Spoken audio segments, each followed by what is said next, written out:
All right, our next presentation here in the Learning Lounge is pricing strategies for maximizing multi-channel online commerce profits. From DNA Response, here's Josh Nelson. And then do I just hit forward on just hit forward on the pickle there. Okay, perfect. How's everybody doing? So, I'll just kind of get started about DNA Response to give you guys just a little bit of background about the company. Founded by ex-Amazonians, we provide a turnkey multi-channel commerce solution for manufacturers, product marketers, and inventors. Headquartered in Seattle, Washington, with over 60 customers around the world. So just a quick overview of kind of DNA and what we do. We're a full-stop solution for selling your products online and across into different retail locations. So what we look at, one of the key things for DNA, is looking at unified pricing and branding across all of your channels. Some of the different technologies that we use to help get your product out there and sell across those channels, which we manage, is DNA's marketplace platform, which allows you to sell in different places such as Amazon, eBay, Sears, Newegg, and actually have your product show up first when you're looking in those locations, because they are product search engines. Along with that, for some manufacturers, we actually power their own custom branded e-stores or their branded manufacturer website.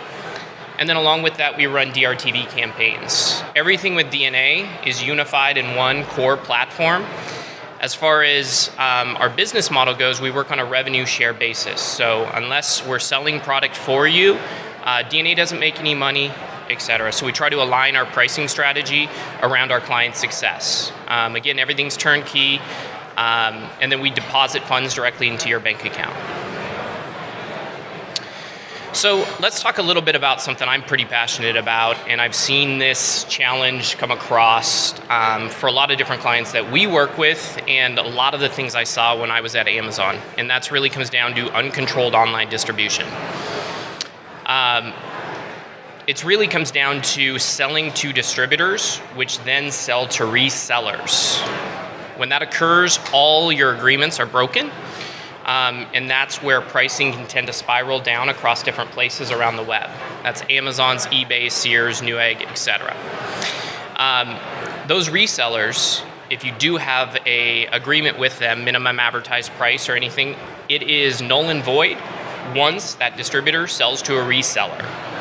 That also allows you to lose track of where your product's going across the web. And that challenge, of course, which most people have seen, is if you do go to an Amazon or a place like that, and in the future you're trying to sell into big box retail, the first thing that they go and look at is the price on Amazon or price on eBay for your product. And that's how they begin their negotiations with you. So if your product price is already tanked based on uncontrolled distribution, either you won't get into big box retail, or you're not going to get the pricing and margins that you probably should have. So controlled online distribution means that you have strong distribution agreements in place, and they are enforced. Minimum advertised pricing needs to be monitored and honored out there. That allows you to protect your margins, making it easier to approach those retail channels that we talked about, and most importantly, allows a consistent brand image across the web. So, distribution agreements.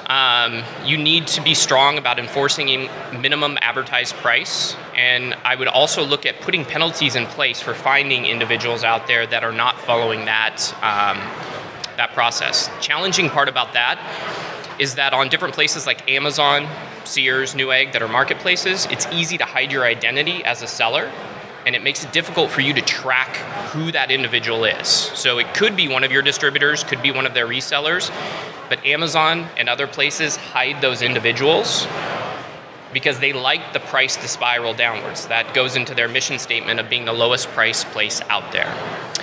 So your agreements, and what I recommend is MAP and IMAP agreements that you have, and they prohibit the distributors from selling to resellers in general. That's the biggest challenge, and I know it's hard for some people to do that because you're setting, it's picking short-term revenue gains versus your long-term success as a manufacturer. I recommend having sales territories that are clearly defined and agreements to prevent gray market selling. And definitely consider having one partner that you have one place to go to for selling in online channels, etc., to help maintain that. So just a couple key items, probably most people know this, but it's the difference between counterfeit and knockoff products. Counterfeits illegally use a brand name on fake goods. Recommendation there is swift legal action to protect your trademark. Low prices on those counterfeits can undermine the branding and pricing strategy. We definitely recommend serial numbers on your products too. So serializing across the board is very, very important in being able to do test orders to find out where that product's coming from. And then knockoffs, they're legally using a different brand name on very similar goods. This is a very commonplace that's occurring out there. There's really no legal recourse for knockoffs if there's no patent infringement. The low prices can hurt the brand and pricing strategy. So recommendation there is just continue to keep developing new products and be one step ahead of that, because it's just going to occur and it's the nature of how business works. So gray market distribution. This is a brand new one that, well, it's been around, but it's crossing over into a lot of the online marketplaces, the Amazons, the eBays, the Sears, the Newegg's, across the board. And they're really they're legitimate goods being sold through illegitimate channels. These are places such as Amazon opening up the ability to do exporting.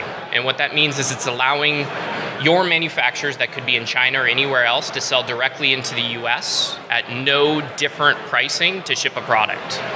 So directly out of those manufacturing locations, they can drop ship directly into the US, your product or products, and those are starting to show up within Amazon. And that's a recent occurrence which has happened probably within the last 2 to 3 months, but it's something everybody should be aware of and can seriously impact your business.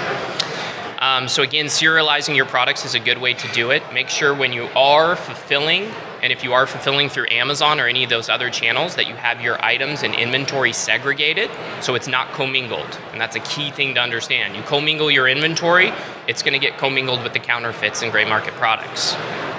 That could tarnish your brand heavily when that product's sold to a consumer and they got a counterfeit product and there's no way to trace it back. Technology is definitely required to trace gray market goods that are sold online. DNA is working on some different technologies that actually do that, trace and find those individuals that are out there selling gray market or counterfeit items. So I'll move to the next one. So the benefits of controlled distribution. Minimum advertised prices are maintained, profit margins can be higher. Channel conflict can be minimized. So that's protecting you across the web if you're trying to do DRTB and your other online channels are cannibalizing those sales. Of course, you're not getting the true MER and the data that you need to understand if your actual campaign is doing well. Your brand needs to be consistently maintained, and that's key to getting into any big box retail. And really just focus on fewer distributors to manage.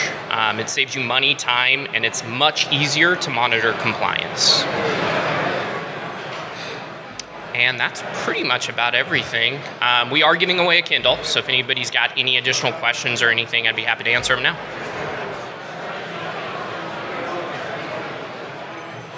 Yeah. Mm-hmm.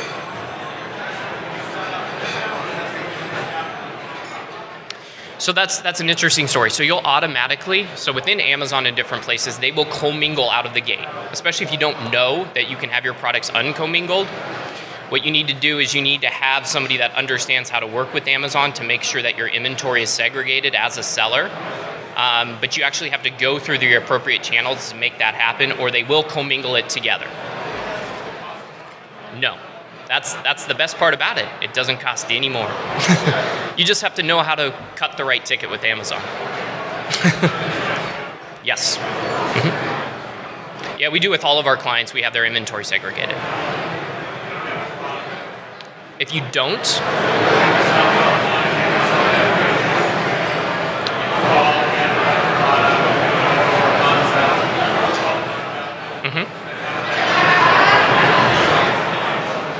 yeah, this is more, I guess this comes in more directly into the Amazon channel and leveraging Amazon for fulfillment. So that's different than merchant fulfilled. It's actual Amazon fulfilling. And most people are doing that today because that's really the only way to be competitive and get those 30 to 35% boost in sales. Any other questions? All right, I think that's everything. I just wanted to definitely touch base with everybody, or at least talk about this one. This is a thing that we've seen across our clients actually damage and have certain manufacturers and companies actually go nearly out of business for this. So it's really that fine line of weighing short-term benefits and gains over your long-term brand success, if that's what you're looking at doing. So, and I'm happy to answer any other questions. Thank you.